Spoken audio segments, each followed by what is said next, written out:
수험생 여러분 안녕하십니까? 지난 시간에 이어서 간단하게 정답 중심으로 해설 드리겠습니다. 항상 복습하라는 말 잊지 마셔요. 우리 본시험이 문제지 지금 이 점수가 문제가 아니잖아요. 항상 복습은 시험 보는 시간 3배 이상 해줘야 된다는 거. 자, 60번 유치권의 설명 틀린 것은 다 맞는 지문인데 정답은 5번이죠. 다 좋은 지문들이야.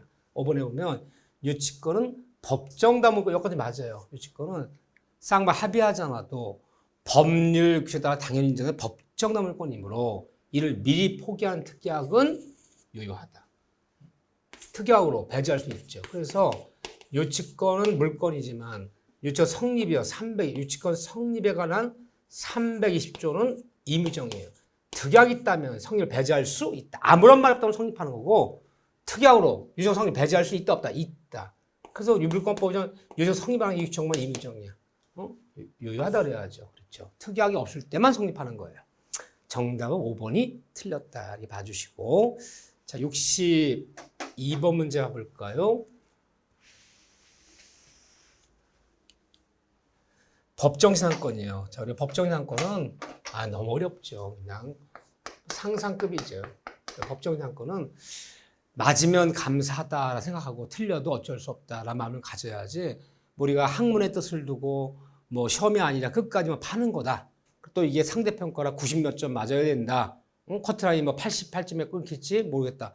그런 이런 어려운 걸 파야 되는 거지만 절대 뭐 60점을 목표로 하는 데는 어려우면 그런가 보다 대충 보고 이해하고 나오면 뭐 패스 어쩔 수 없는 거지. 이렇게 해야지 여기에 해버리면 여러분들이 뭐 끝도 없는 공부를 하셔야 돼요. 가장 오늘 나온 문제 중에서 가장 어려운 문제 두세 문제 꼽히는 문제인데 다음 주 옳지 않은 것은 물론 정답은 1번이에요.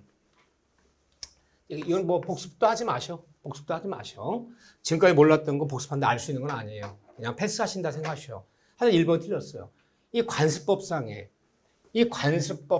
법정지상권 토지건설서 동일이었는데 달라진 원인이 저당권 실행 경매 이외에 달라지게 되면 둘 중 하나만 매매, 교환, 증여, 강제입형, 공매처분 저당권 실행 경매가 아닌 원인이 달라지게 되면 다 관습법인데 이 법정지상권 또는 366조 법정지상권 이게 뭐예요? 법정지상권은요.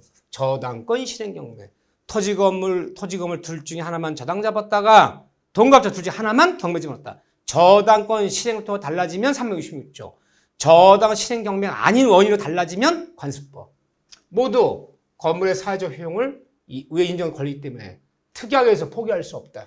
왜 틀렸습니까? 관세법정지상권은 특약으로 배제가 가능해요. 법으로 얘기하면 임의규정이에요.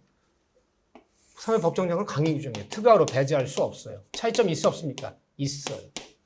이거 구분한 이유 중에 하나가 관세법정지상권은 철거한다 특약이면 철거시켜야 돼. 하지만 사회법정지상권은 특약으로 배제가 안 돼. 철거한 특약이 있더라도 그 특약은 다 무효예요. 이건 강행규정. 이거는 임의규정적 성격. 포기할 수 있다. 이건 있다. 이건 있다. 이건 없다. 차이점 있는 거예요. 자, 1번이 틀렸다. 자, 이 정도 봐주시고요. 뭐 능력이 되시면 소화할 수 있는 다 봐주는 게 좋고요. 근데 2번 같은 지문은 너무 어려운 지문이에요. 그 전에 이렇게 어려운 거에 연연했는데 그럴 필요가 없어요. 그럴 필요가. 좀 봐주시고. 자, 63번 볼까? 이 문제는 너무 중요하죠. 별별 3개 쳐야죠. 한 번도 빠진 적이 없어요. 저당의 효력의 목적물의 범위. 과연 저당 효력은 어디가 미치는가? 저당 목적물에 부합물 종물에도 미친다. 종된 권리에도 저당을 미친다.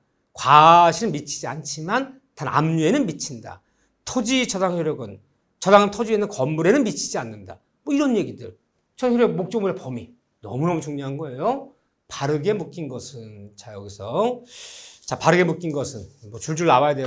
여러 가지가. 일단 독립물로서 효용을 갖지 않는 증축된 건물 부분이 독립물로서 효용을 갖지 못하니까 이게 뭐가 되는 거예요? 부합물이 되는 거예요. 독립토를 갖춰버리면 그 구분 건물이 되는 거고요. 부합물이 되는 거죠.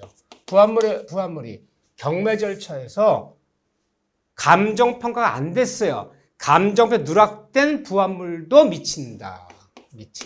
함께 경매한다. 니은번에 저당 목적물의 부속 건물이라 볼 수 없는 건물에 대해서 부속 건물 보고 경락을 받은 건물은 이거 안 되는 거예요. 그럼 뭐 인수 못 받아요. 경매는 승계취득이 원시득이 아니에요. 그래서 어떤 경매다는 부속 건물이 아닌데 불구하고 부속 건물 잘 판다고 함께 경매했어. 그렇지만 부속 건물이 아니었대. 그러니까 인수 못 받는 거예요. 미치지 않아요. 자, 디귿에 저당토 임차인으로부터 동의를 얻어. 얻은 자가 심은 후보. 임차인 동의가 아니라 임대인 동의를 얻었어야지. 임대인 동의. 그래서 제가 정당한 거죠. 이걸 함께 경매하는 거예요. 얘는 정당 권리가 없어요. 누구 동의를 얻었어야 돼요? 토지 임대인, 땅 주인 동의를 얻었어야지. 임차인 동의를 얻어 나무 심은 것은 정당 권리가 아니기 때문에 함께 경매해버리는 거예요. 이건요. 조심하시고. 어려워요. 물론 이 정도 문제만 돼도 또 75점에서 8점. 오늘 중상급 문제가 많아요. 니을에 구분 건물의 전유 부분, 아파트 302호 전유 부분만에 관해서 저당 설정 등기가 경료된 후에 대지권 등기가 나중에 형성됐다면 그 저당 설정 등기는 전유 부분만에 관한 것이란 취지의 부기 등기가 직권으로 형성된 후 나중에 대지한 거 미치는 거예요. 종된 권리도 미친다. 300여 저당 잡았는데 사후에 측한 대지권에도 미치기 때문에 함께 경매한다. 하지만 명의만에서 숨어 독립한 부동산이에요. 여기 미치면 빼고 경매해야죠. 그렇죠? 그러면 미치는 건요. 기역, 디귿, 니을 4번이네요. 이건 연습하셔야 돼. 충분해요. 반드시 나와요. 한 번도 빠져본 적 없어요. 지금요. 7년, 8년 연속으로 나왔어요. 연속으로. 꼭 나오는 문제 봐주시고. 자, 다음 사항 중 자, 저당권자의 물상대의 가치변형물 하지만 매각대금은 미치지 않죠. 이거 물상 대상이 아니죠. 내가 저당 잡았지만 저당자 부동산의 매각대금, 저당자 부동산 임차보증금, 전세금은 저당권에 손 못 대는 거죠. 미치는 거 아니다. 이건 가치변형물이 아니에요. 정답 몇 번? 2번. 이거 틀리면 안 되지. 이런 건요. 봐주시고. 자, 65번 볼까요? 근저당에 대한 다음 설명 중 틀린 것은 근저당. 근저당도 제가 꼽는 예상 문제예요. 공동저당 보지 말아라. 나와도 어쩔 수 없다. 공동저당. 너무 어렵다. 나와도. 하지만 근저당이 나온다. 근저당이. 자, 근저당 얘기, 채권 최고에 관련된 얘기 줄줄 나와줘야 돼요. 근저당 내용 중에 틀린 것은 다 맞는 지문인데 다 판례들이에요. 몇 번이고 샤프핸드고 두 번, 세 번씩 읽어서 눈에 익히는 거예요. 너무나 유명한 지문들이 이런 것들은 오케이. 근데 이거만 알면 돼. 이것만. 다 판례들이지만요. 하지만 5번은 틀렸다. 근저당에서 5번이 왜 틀렸나 볼까요? 피담보 채권이 확정된 경우라도 이제 확정됐어. 확정되어야 경매 신청할 수 있어요. 확정된 이후에 그 이후에 발생하는 채권이 채권 최고의 범위 한도 내라도 더 이상 담보되지 않는다. 그래야죠. 이제 증감 변동한 부분 더 이상 보호받을 수 없다. 증감 변동은 안 되잖아. 이 채권 초과하지 않았더라도 확정된 이후에 발생한 채권, 이 증감 변동한 부분은 보호받을 수 없죠. 증감 변동은 안 되는 거지, 그러니까.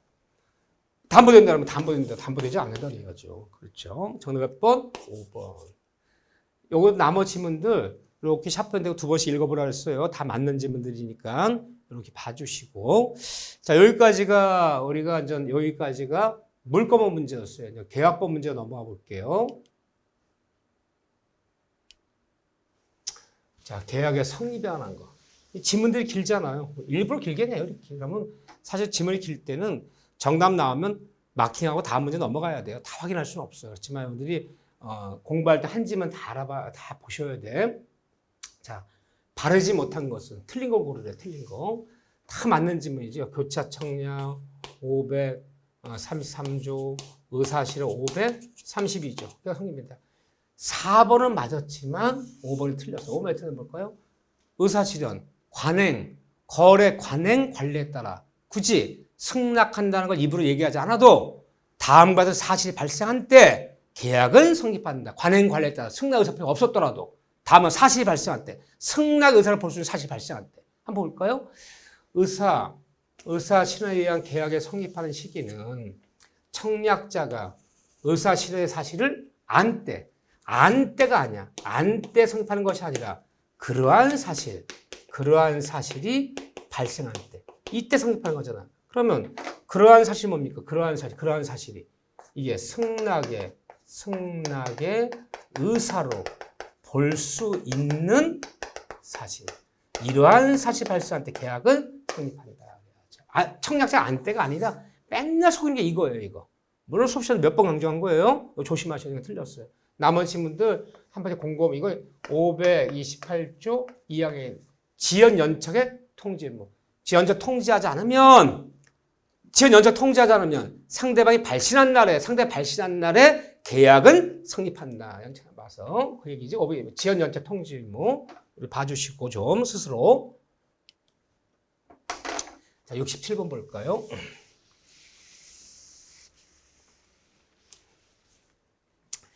계약의 성립에 관한 내용 중 틀린 것은, 그럼 정답이 2번 봐보세요. 에이, 다른 게 어떤지 몰라도 청약과 승낙은 불특정 다수인에게도 할 수 있어요. 뭐 때문에 틀렸어요? 청약은 특정인이 아닌 불특정 다수인에게도 할 수 있어요. 하지만 승낙은요? 승낙은 특정인에게만, 특정인에게만 승낙한다는 말이 있는 것이지, 승낙은 불특정 다수인에게 승낙한다는 말은 없잖아요. 조심하셔야죠. 청약은 맞았어, 이게. 승낙은 누구에게만? 특정인에게만 그래야죠. 그래서 청약은 특정인이 아닌 불특정 다수인에게도 가능하나, 승낙은 누구에게만? 청약자한테 승낙한다는 말을 써야지 불특정 다수인에게 승낙한다는 말은 없잖아요. 그렇죠? 나머지 분들은 어려운 파트는 아니에요. 그렇지만 자꾸 읽으셔야 돼. 이 지문은 별로 중요한 지문은 아니야. 격치자. 531조. 이건 별로 중요한 지문은 아닌데, 물론 발신시, 발송시인데, 이렇게요. 이 정도. 그래도 1번 지문, 2번 지문, 3번 지문. 이 정도로 봐주셔야 돼요. 물론 정답으로 2번이 나왔지만요. 봐주시고. 자, 68번 볼까요? 사례 문제인데, 뭘 묻는 건가 봅시다. 먼저. 갑이 을에게 자신의 건물을 매도하는 계약을 체결한 후에, 계약이 체결된 후에 소유권 이전 및 인도 전에 그 매매한 건물이 화재가 발생하여 건물이 모두 전소되었다. 원시적 불능, 후발적 불능. 후발적 불능이죠. 후발적 불능인 이 건물 매매 계약 자체는 유효하다. 계약 자체는 유효하다. 그렇죠? 원시적 불능은 무효이나 후발적 불능은 유효하다. 유효한데, 계약은 유효한데 왜 불났는가 이제 원인을 따져봐야죠. 불나는 원인이.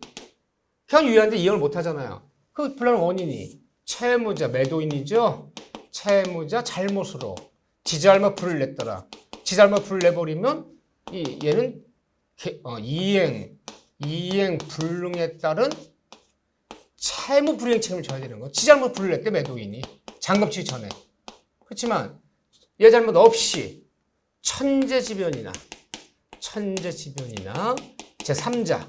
제3자의 과실요인이 생겨버리면 우리 뭘 문제합니다. 우연부담 문제로 넘어간다. 원인에 따라서 나눠지는 거죠. 윤리가 할 것인지 윤리가 할 것인지. 그건 읽어봐야 알아요. 이제 문제를요. 근데 다 틀린 거, 다 맞는 지문인데 틀린 지문이 어딨냐 그러면 거기 보면요. 5번 봐보세요. 이건 어렵다. 설명드릴게요. 그러면 4번부터 봐야겠네. 갑이 매도인이에요. 을이 매수인이에요. 그러면 4번 보세요. 을이 매수인의 채권자 지체 중에 채권 지체 중이라는 것은 뭐냐면 잔금 지급이 연체 중에 잔금을 못 치르고 있었어요. 이 잔금 지급을 못 치르는 거를 채권자 지체 중이라고 불러요. 항상 우리가 우연부담 문제 풀 때 채무자 그러면 건물 매도인, 채권자 그러면 매수인. 매수인이 잔금세 잔을 못 치르는 와중에 그러면 우연부담이 전환돼야죠. 우연이 전환된다. 채권자 주의로. 지체 중에 양 당사자의 책임 없는 사유로 천재지변 등으로 매매한 건물이 화재 발생한 경우에는 갑은 을에게 매매된 것 지급을 청구할 수 있다 없다? 있다. 왜 있는 거죠? 이때는 매도인은 매매 목적을 인도하지 않고도 잔금 지급을 요구할 수 있다. 왜? 우연부담의 전환. 우연부담이 전환되어서 모든 손실은 이제 채권자주로 넘어가는 거죠. 채권자주로 넘어갔다는 얘기는요. 매수인은 목적물 인도받지 못했더라도 잔금 치러야 된다. 왜? 원래대로라면 잔금 치는 날부로 우연이 넘어간 건데 자기 잘못으로 지급이 지연되는 와중에 천재지변 이런 일이 벌어졌더라도 이제 위험 전환됐기 때문에 매도인은 목적을 인도하지 않고도 대금도 요구할 수 있다. 잔금 치러야 된다. 맞아요. 맞는 질문이야. 채권주 전환된 거니까요. 그런데 이 4번에는 그래서 채권자 지체 중이었기 때문에 갑은 매도인 자기 채무를 면함으로써 얻은 이득이 있다면 잔금 받는 거예요. 근데 화재봉급이 나오더라. 재보상금이 나오더라. 그러면 잔금 지연이 연체되는 와중에 이런 일이 벌어지면 목적 명도와 잔금 달라고 요구할 잔금 받았어요. 근데 화재봉급이 나오는데 재보상이 나오는데 그럼 그것은 매수인한테 주라는 거예요. 그것까지 자기가 가지란 게 아니에요. 이게 바로 대상이죠. 목적 명도하지 않고도 잔금을 받았다면 대금을 요구했다면 이로 해서 얻은 이득이 있더라 매도인이. 그러면 그 얻은 이득이 뭐예요? 재보상금, 화재봉급이 나온다면 그건 넘겨줘야 돼요. 화재봉급, 재보상금도 지가 타먹고 잔금도 지가 받고 그건 아니라는 거예요. 그러니까 매도인이 이렇게 목적 명도하지 않고도 대금 지급을, 잔금 지급을 받았다면 이로 해서 얻은 이득이 있다면 그런 화재봉급, 재보상금이 나온다면 그거는 매수인한테 주라는 거예요. 그거는 상환해야 된다. 상환한다. 누구한테? 매수인한테 줘야 된다. 없다가 줘야 된다. 그 뜻이 이걸 대상청권이라고 부르는 거예요. 대상. 어려운 지문인데, 근데 법조문이 그렇지만 이게 우리 우연부담이 537조, 538조 있는데 538조에 있는 법조문이 이게. 잔금을 받았다면 그로 인해 얻은 이득이 있다면 이거 을에게 줘야 한다. 둘 다 자기가 먹으라는 얘기는 아니다. 잔금 받았다면 화재봉급은 넘겨줘라. 잔금 받아 먹었다면 목적 명도하지 않고 잔금 받았다면 재보상금은 넘겨줘라. 을에게 상환해야 된다. 둘 다 하는 게 아니에요. 필요가 있다 그래도 없다가 아니다. 참 어려운 질문이었죠. 자, 4번, 5번 놓을게요. 봐주시고, 자, 69번에 동시행의 항변권이요. 참 줄줄 나와줘야 돼요. 동시항변권은 어렵다. 그렇지만 이 정도는 나와줘야 된다. 자, 보면 물론 제가 동시항변권 우연부담은 엇갈려 나와요. 같이는 안 나와. 왜? 계약총 5문제인데 5문제도 고정된 게 있어요. 일단 3절한 개가 빠진 적 없어. 계약의 해제 빠진 적이 없어. 해제. 그다음에 청약, 승낙 빠진 적이 없어요. 청약, 승낙 거기 문제가 빠진 적이 없어요. 그다음에 동시항변 우연부담은 둘이 엇갈려 나와. 하나 나면 하나 안 나오는데 우연부담 나올 차례고 그래요. 청약, 승낙, 계약, 성명 2문제 나와요. 거기도 2문제. 3절한 계약. 응? 해제 봐서 4문제 찾잖아요. 그럼 한 문제는 우연부담 아니면 동시항변권. 자, 보시죠. 예전엔 동시항변권이 가장 중요했죠. 근데 최근은 꼭 그렇지도 않아요. 최근은 예전엔 해마다 나왔어요. 동시항변권. 근데 최근은 우연부담이 나오기 시작했어요. 우연부담이 더. 틀린 것은, 이건 너무 어렵다. 여기로 했죠, 제가. 동시. 이거 뭐 어쩔 수가 없어요. 동시행에 항변권이 붙은 채권을 자동채권으로서는, 우리 자동채권, 수동채권 현법이가 아니에요. 자동채 상계 현법이 아니야. 자동채 상계하는 것은 금지한다. 상계는 안 돼요. 그런데 동시에 붙은 채권을 자동으로 안 되지만 수동으로는 상계할 수 있다. 자동은 안 되지만 외우셔야 돼요. 동시에 붙은 채권을 자동채권으로 상계는 금지되지만 수동채권으로서는 상계할 수 있다. 수동. 자동은 안 되지만 수동은 된다. 그럼 왜 설명 안 하느냐? 그러니까 우리가 상계, 자동채, 수동권 현법이가 아니에요. 근데 이걸 이해시키려면 20분, 30분을 설명해야 돼. 그래서 안 하는 거야. 그냥 그치만 지문은 자꾸 내요 이렇게요. 자동은 안 되지만 수동은 된다. 근데 뭘 물었나 보세요. 1번에. 동시행에 항변권이 부과되어 있는 채권을 수동은 된다 안 된다? 된다. 자동은 안 된다. 수동은 된다 그래야죠. 없다. 틀렸죠? 외우실 수밖에 없어요. 나머지 지문들 아주 유명한 지문들이에요. 이거 샤프펜 되고 2번 내지 3번 정도 읽으면서 눈에 익혀주셔야 돼. 다 맞는 지문이다. 유명한 문장들이 있죠. 동시항변권. 너무 어려운 지문은 아니에요. 요즘은 어느 지문이 너무 길게는 안 나와요. 간단 명령이 나오는데 이해가 안 되는 게 많잖아요. 자꾸 눈에 익혀주셔야 돼. 이런 것들은 우리 봐주시고. 자, 70번 문제를 볼까요? 3절한 계약 문제죠. 3절한 계약 문제. 요약자, 낙약자, 수익자, 보상관계, 대가관계. 이거 기본 용어인데 3절한 계약 문제도 참 용어가 낯설기 때문에 몇 번이고 반복하지 않으면 익숙해질 수가 없어요. 3자라는 게 요약자, 낙약자, 수익자. 그럼 봅시다. 매도인 갑과 을이 둘이 계열 맺었어. 계열 맺으면서 그 매매대금은 갑이 아니라 병에게 지급하기로. 계약은 갑을이 맺고 야, 너 대매대금 얘한테 지급하라. 그러면 을은 낙약자, 병은 수익자, 갑은 요약자네요. 그렇죠? 자, 지급하기로 하는 3자라는 계약을 체결했다. 다음 설명 중 틀린 것은 물론 이 문제도 제가 볼 때는 70점에서 75점 이상 점수가 안 나오면 맞출 수 있기 어려운 문제예요. 중상급 문제예요. 이런 용어가 익숙해졌다는 건 공부량이 충분했다는 거예요. 공부량이 충분하지 않고는 힘든 문제다. 자, 다음 중 다 맞았는데 1번 봐보세요. 왜 틀렸나? 을은 낙약자예요. 갑의 병에 대한 갑과 병의 관계. 이 갑과 병의 관계를 뭐라 불러요? 갑, 을, 병. 갑과 병의 관계를 우리는 대가관계를 봤죠. 대가관계. 이 관계, 대가관계. 이 대가관계는 요약자, 수익자의 내부관계. 내부관계에 불과하기 때문에 여기에 문제 생겼어요. 여기에 문제 생긴 것은 문제 생겼더라도 이 계약에는 영향 미치지 않는다. 이 문제를 갖고 영향 미치지 않기 때문에 어떻게 나오나 보세요. 을은 갑과 병에 대한 항변, 얘 둘에 대한 항변으로 병에게 대항할 수 있다 없다? 없다 그래야죠.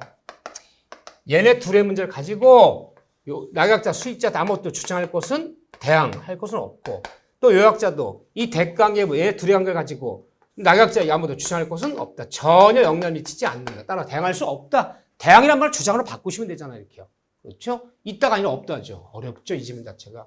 내부관계에 불과한 건 전혀 영향을 미치지 않기 때문에 대가의 문제를 가지고 요약자가 낙약자에게 아무도 대항 주장할 건 없고 또 낙약자도 수익자도 이 문제를 가지고 아무도 대항 주장할 것은 없다. 대항할 수 없다. 있다가 아니라 없다. 없다. 틀렸네요. 정답 봐드릴게요. 나머지는 여러분들 이제 그림 한번 여기 10장 그려놓고 스스로 하셔야 돼. 그래서 기억이 오래 남지 쓱 듣고 흘리는 건 기억이 안 남아요.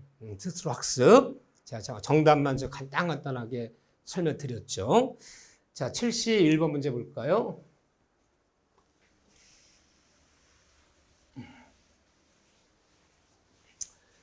계약의 해지.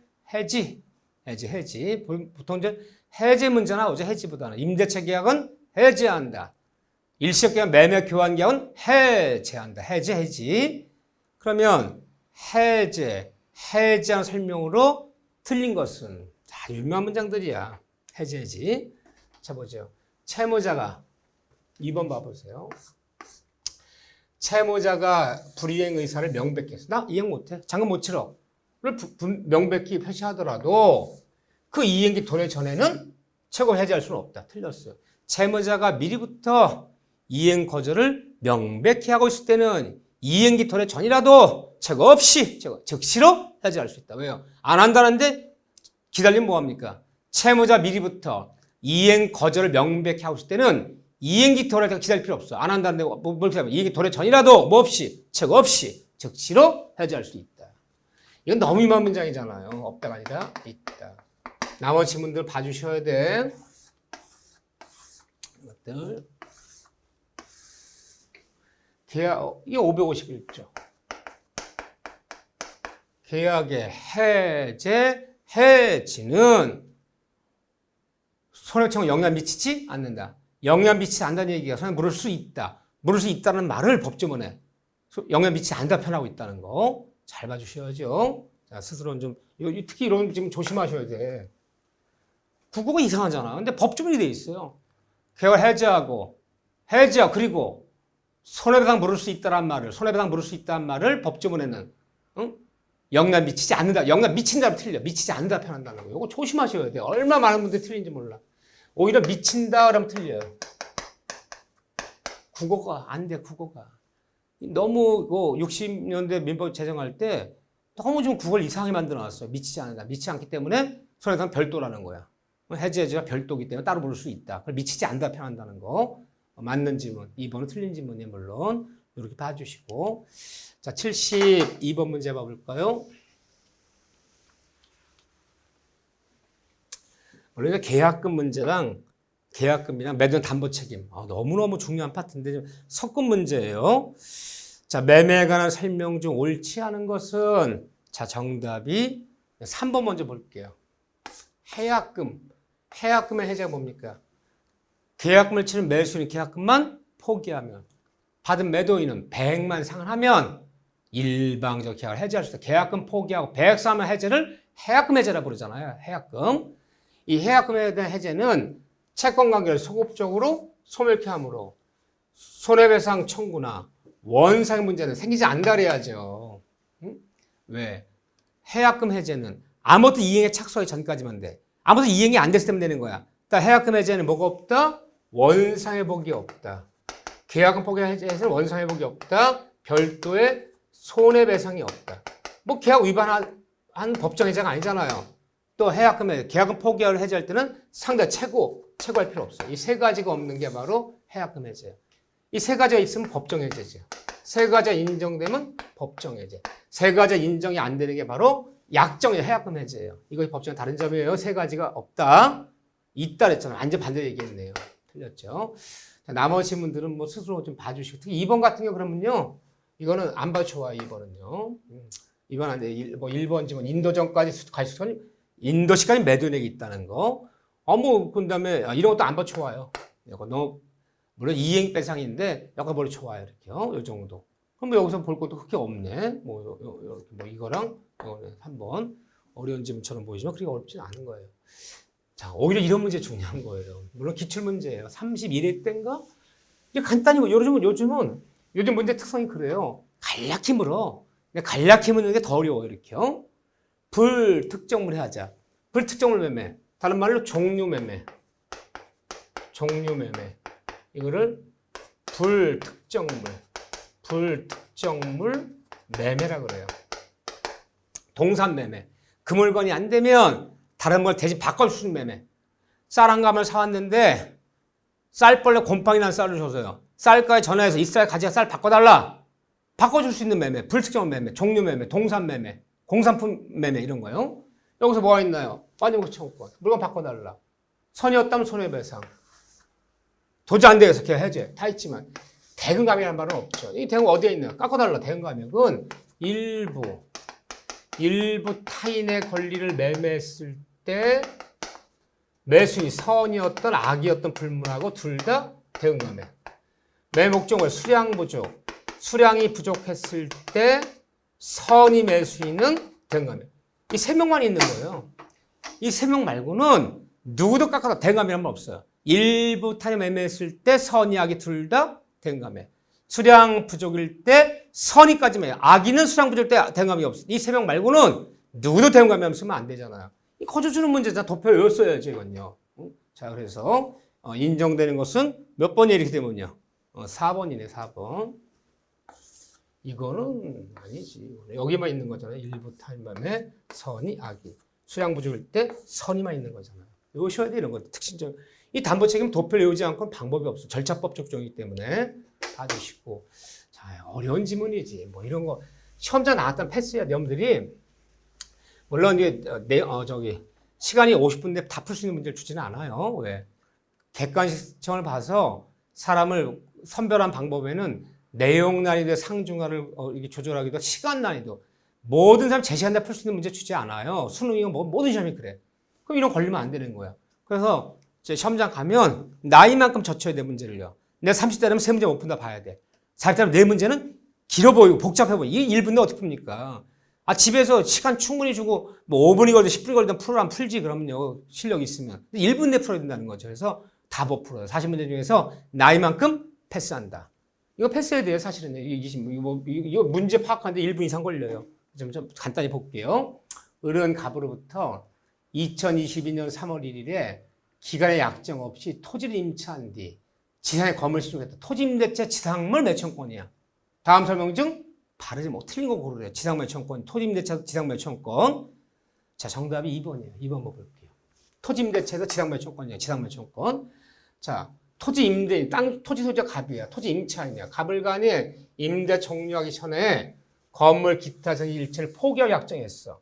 하였다면 갑의 해지 통고 시 을은 갑에게 해지상품 요청권을 행사할 수 있다 없다? 없다. 그러면 틀렸죠. 있다 그래야죠. 왜 있는 겁니까? 편면적, 강행요적. 불리한트가 모두 무효이다. 따라서 원상복구한다, 무상양도한다, 철거한다, 특이한다 다 무효예요. 반드시 행사할 수 있어요. 특이하로 배제할 수 없다. 행사할 수 없다가 아니라 있다 그래야죠. 편면적 강행이죠. 틀렸잖아요. 나머지 문들은 이렇게 한 번씩 여러분들이 딱 읽어보셔야죠. 이렇게요. 근데 지상매청권 반드시 나와요. 근데 질문이 너무 길었어요. 간략간략하게 내야 돼. 같은 문제를 내더라도. 어쨌든 한 번씩 꼭 읽어봐야 된다. 지상매청권도 이거 지금 굉장히 어려워 지금. 어려운 나지만 어쨌든 토지임대차 지상매청권은 빠지지 않는 단골 손님이다. 10년 본 시험에서 8번 나왔다. 거의 나오는 거예요. 한 문제는. 지상매청권. 토지임대차, 임대차 가장 중요한 것 중 한 논점이 지상매청은 제일 중요해요. 가장 많이 기출문제 빈도가 높죠. 자, 75번부터 볼까요?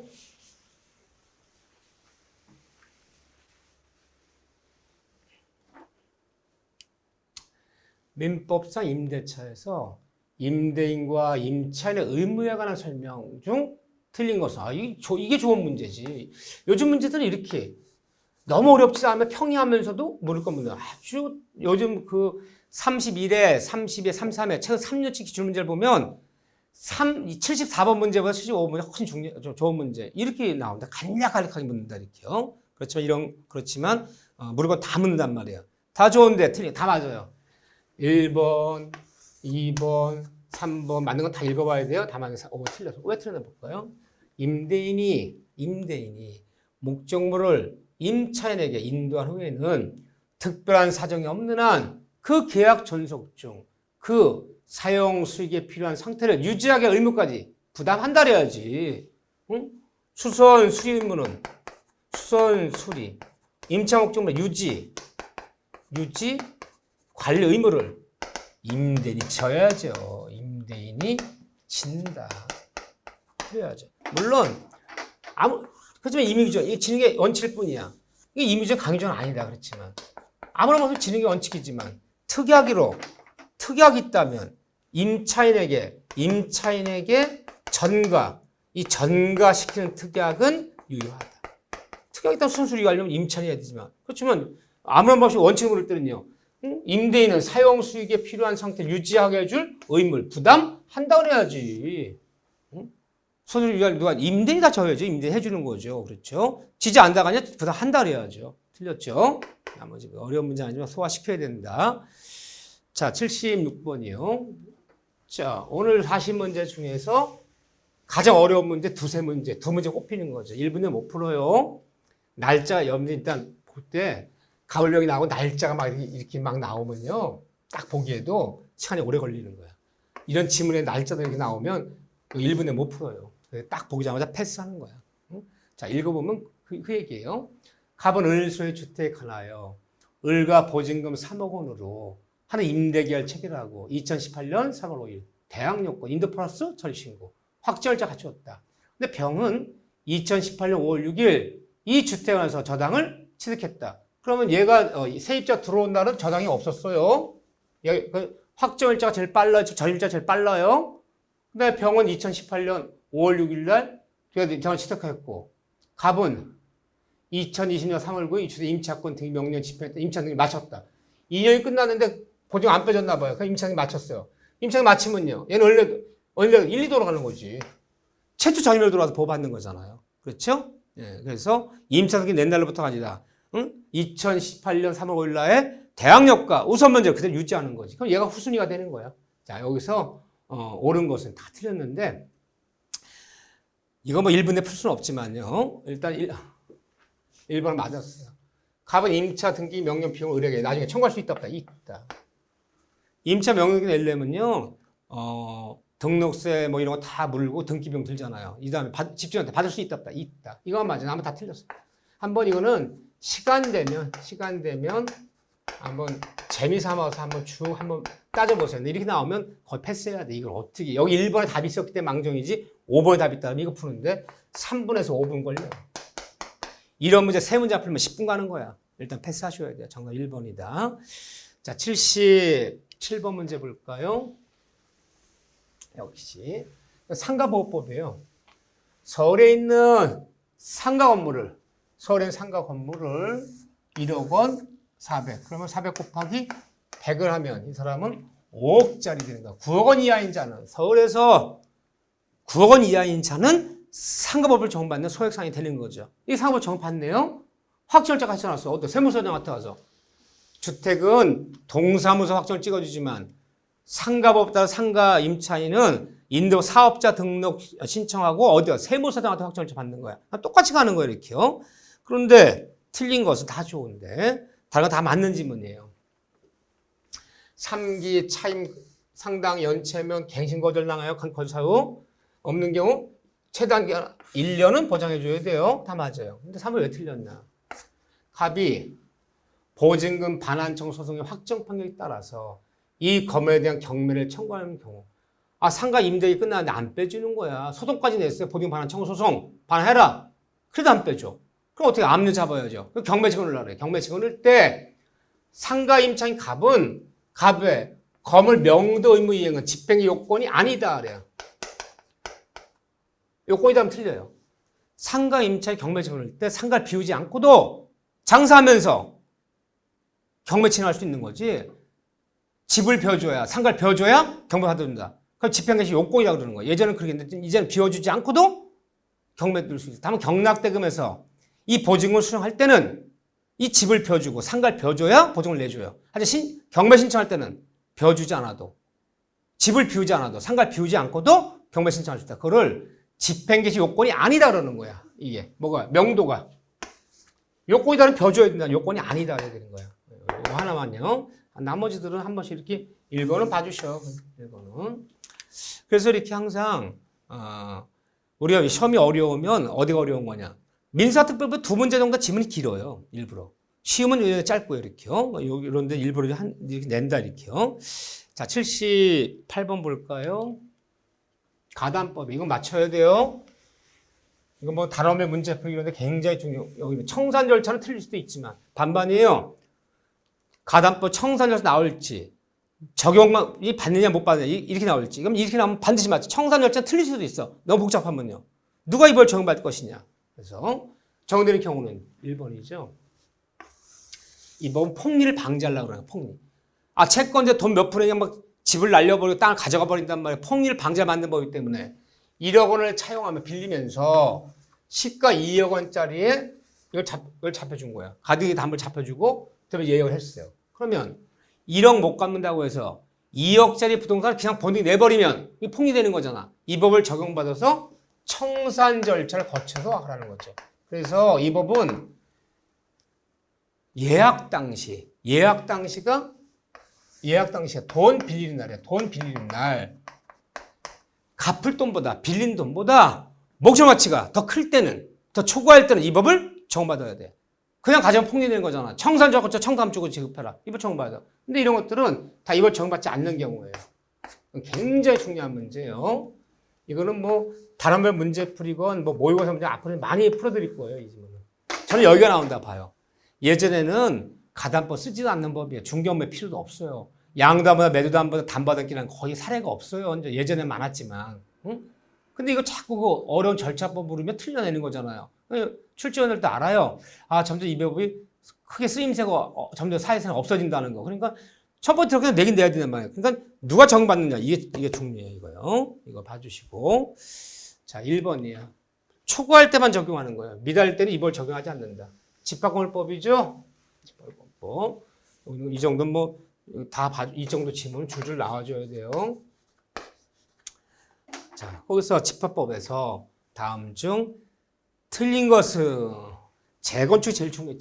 우리 중개업법에서는 집합보다 재건축이 제일 중요해. 재건축. 근데 재건축이 결의된 후 재건축 참가 여부를 서면으로 촉구받은 사람이 그 기간 내에 해답하지 않으면 대답이 없으면 재건축에 참여하지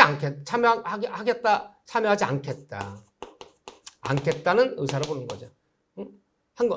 참가하겠다는 참가하지 않겠다는 의사를 보고 다시 2개월 내 구분 소유권 및 대지 지분을 시가로 매청할 수 있다.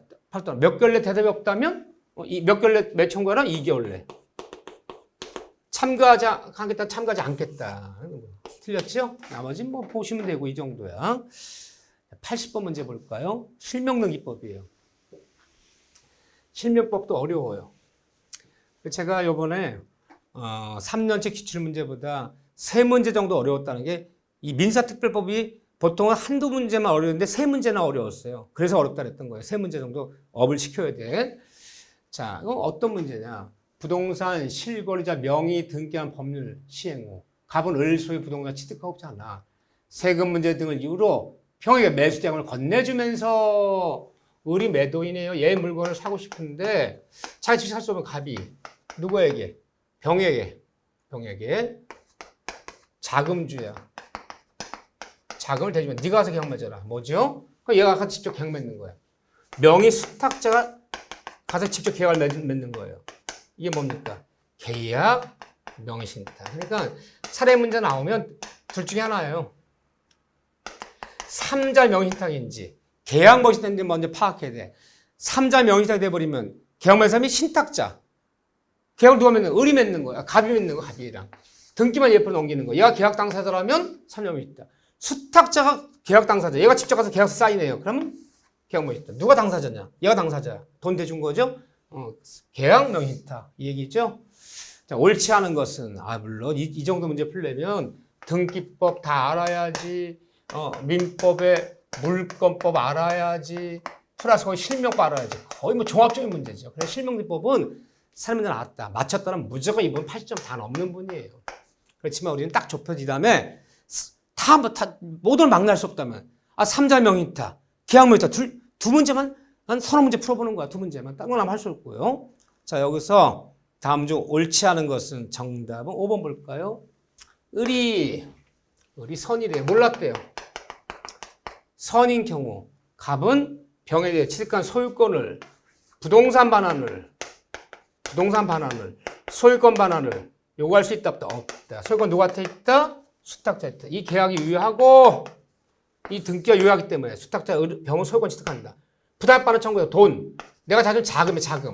돈 달라는 얘기를 할, 내가 대준 돈을 달라. 돈 달라는 얘기는 할 수 있지만 소유권 반환을 부당반환 요구할 수는 없다 그래야죠. 있다. 틀렸네요. 자, 요 정도. 자, 스스로 좀 학습해 주시고요. 물론 조금 문제가 중상급이었어요. 공부를 시킨다는 목적하에 실제 문제보다 3문제 정도 어려웠다는 걸 말씀드리고요. 최소한 3문제 정도는 어려웠어요. 시간상으로도 그렇고요. 잘 복습해서 내걸 만드시기 바랍니다. 자, 여러분들 수고하셨습니다.